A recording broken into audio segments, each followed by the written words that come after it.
Jadi kebanyakan orang itu kan akan kehilangan idealismenya setelah dia lama berkecimpung di dunia itu. Kalau awal-awal kebanyakan orang akan memegang idealisme karena dia belum tahu realitas di tempat dia bekerja itu seperti apa gitu.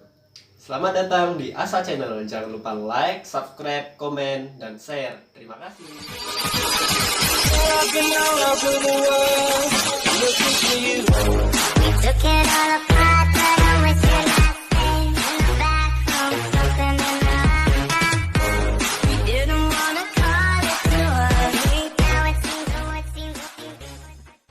Warahmatullahi wabarakatuh.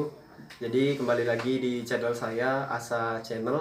Nah, kali ini aku bakal review cerpen aku, itu ada di deskripsi linknya. Nah, judul cerpen ini adalah idealisme. Kenapa idealisme? Karena idealisme itu adalah prinsip yang dipegang teguh oleh seseorang gitu kan. Nah, lawan kata dari idealisme ini adalah realitas atau realisme. Apa sih bahasanya? Realistis, pokoknya realistis. Nah, jadi di sini aku bakal ceritain kenapa aku bikin cerpen judulnya idealisme. Itu ada latar belakangnya.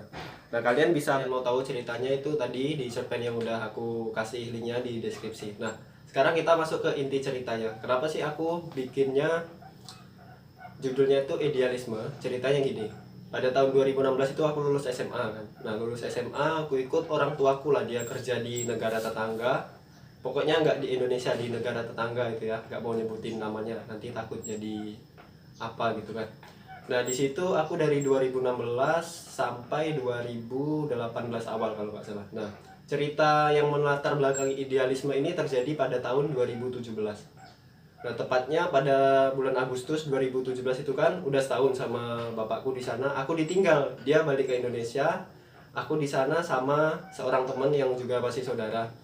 Nah, statusnya aku di sana tuh sebenarnya aku udah buat dokumen kerja, cuman itu masih dalam proses.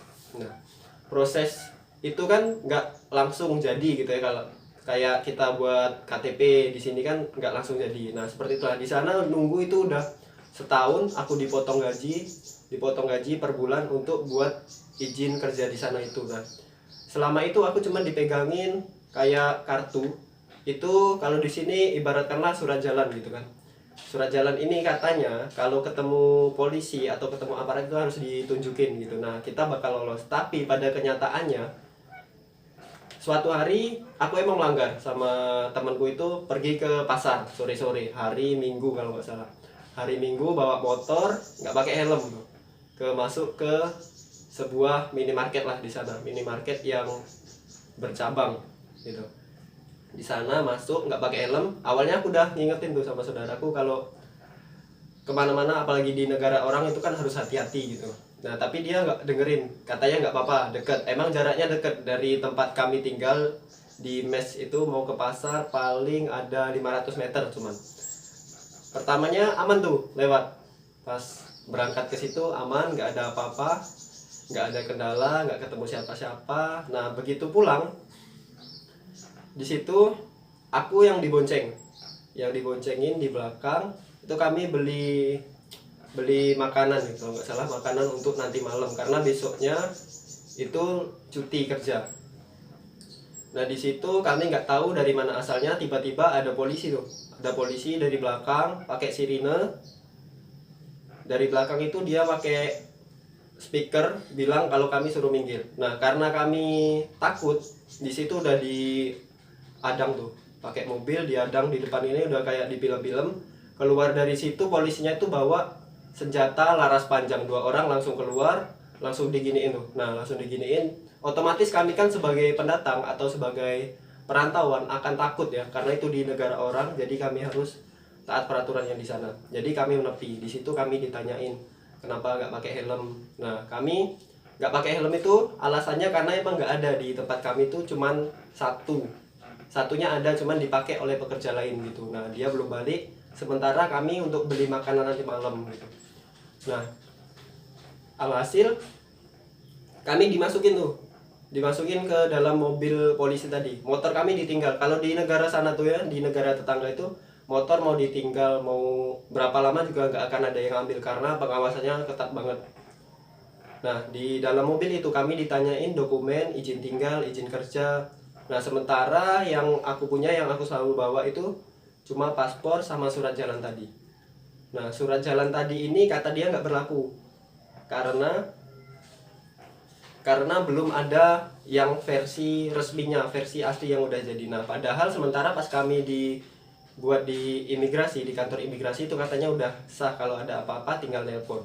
Kami telepon nomor imigrasi, agen yang buat itu nggak diangkat-angkat. Nah, di situ kami dibawa lah keliling-keliling ke daerah yang kami sama sekali nggak tahu. Kalau kami diturunkan di situ mungkin udah nggak bisa pulang ya. Nah, ini ada kejadian yang kadang bikin trauma kalau ingat. Di sana itu kami selama di perjalanan itu di borgol, digini ini tangan dua kan, disatuin sama saudaraku tadi, satuin, sementara polisi di depan 2 orang bawa laras panjang. Nah, aku inget banget selama di perjalanan itu dia nginterogasi, katanya dia nanyain dengan kayak ngode-ngodein gitu ya, untuk membayar atau apalah. Katanya ada orang yang bisa bantu nggak untuk bebasin kamu dulu, katanya. Kalau nggak, kami akan bawa kamu ke kantor, katanya. Nah, sementara di kantor itu hukumannya lumayan berat, bisa disebat, bisa dikurung sama beberapa hari, atau bahkan dipulangkan. Nah, kami nelpon bos kami pun nggak diangkat-angkat ya. Nah, disitulah kami mulai mikir realistis. Ini aparat ini udah kehilangan idealismenya juga, jadi kami juga harus menyesuaikan dengan realistis. Nah, jadi kami kasih tuh 50 mata uang sana lah ya. Kalau di Indonesia mungkin itu udah jadi 150.000 rupiah. Di situ dia tetap nggak mau terima, aku tambahin lagi 20, tetap nggak mau terima. Akhirnya dia nanya gini, kalian ada berapa uang yang ada di tas? Otomatis kita kan tahu, wah ini mau ngambil nih. Jadi aku nggak ngaku. Kalau aku sih udah habis semua itu, 50 sama 20 tadi udah emang punya aku. Nah, saudaraku ini dia malah di dalam tasnya itu nyimpen 400, tapi dia nggak ngaku. Nah, ngaku nggak ngaku pun sebenarnya si aparat tadi juga tetap mau ngambil. Nah, di situ dia langsung ngerebut gitu, ngerebut tas kami, diperiksa. Nah, ketemulah uang 400 itu. Nah, kata dia, ini ada 400. Kalau kalian mau dilepasin, ini untuk kami kembaliin kalian ke tempat kalian tadi, katanya. Sementara itu tangan masih diborgol kan. Kami bilang, kami ini merantau, kami belum gajian, ini buat makan di sini juga sendirian, cuma berdua, udah melas-melas gitu kan. Tetap aja dianya nggak percaya, mungkin karena udah sering juga nangkep yang kayak kami gini. Padahal kami juga di situ merantau itu maunya juga yang resmi kan, kami buat. Nah, tapi tetap aja disalah-salahin karena cuman ada surat jalan. Padahal kami udah daftar bener loh, udah hampir setahun nggak jadi dari duit gaji kami itu dipotong per bulan gitu. Nah, dari situ akhirnya kami ngalah, kami kasih deh uang itu, kami kasih di situ. Nah, itu tadi kan tempatnya di tempat yang kami nggak tahu tuh ya, itu di sebelah kanan kiri itu gedung. Kami mobilnya berhenti di tengah-tengah gang, entah gedung apa perumahan atau gimana. Di situ pokoknya sepi banget, nggak ada orang. Dia turun dari depan itu ke belakang, yang satunya bukain borgol kami ini, dibuka. Nah, jadi kami bisa leluasa. Nah, udah dia masuk lagi ke depan, kami diantar pulang ke tempat kami pas ketangkep tadi. Di situ sebelum kami diturunkan dia udah berubah tuh moodnya, sempet nanya kalau di Indonesia gimana kebiasaan, kalau di Indonesia gimana pekerjaannya gitu. Nah, tapi di situ udah dongkol banget tuh rasanya, karena kehilangan duit 400. Kalau di Indonesia itu udah sekitar 1.200-an lah, 1.200.000 rupiah. Nah, itu gaji kami, sementara kami belum gajian, itu gaji bulan lalu tuh. Dari situ udah sampai diantar ke tempat yang tadi, polisinya pergi. Nah, kepikiran lah pas sudah berapa harinya buat cerpen bagus nih, dengan memunculkan apa ya, rasa-rasa idealisme yang hilang dari si aparat tadi, dan kami harus mengikuti alurnya.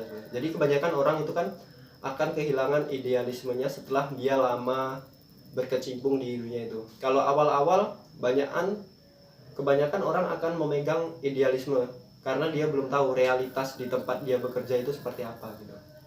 Nah itulah yang terjadi di mana-mana sekarang ini. Banyak kok, bukan hanya aparat kita aja ya, misalnya sekolah gitu. Awal-awal sekolah mungkin kita nggak mau nyontek, tapi lihat teman-teman sekelas pada nyontek, nah lama-lama ikut juga. Nah itu yang dinamakan dengan kehilangan idealisme. Nah jadi aku tulis di cerpen itu, aku menjadikan diriku sebagai aparat itu dari sudut pandang aparat itu gitu.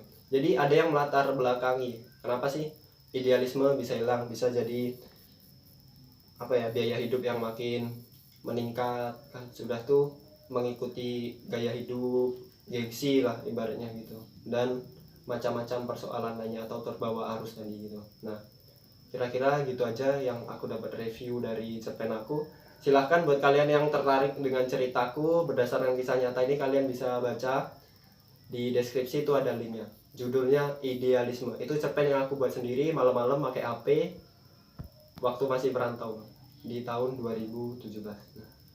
Makasih. Wassalamualaikum warahmatullahi wabarakatuh.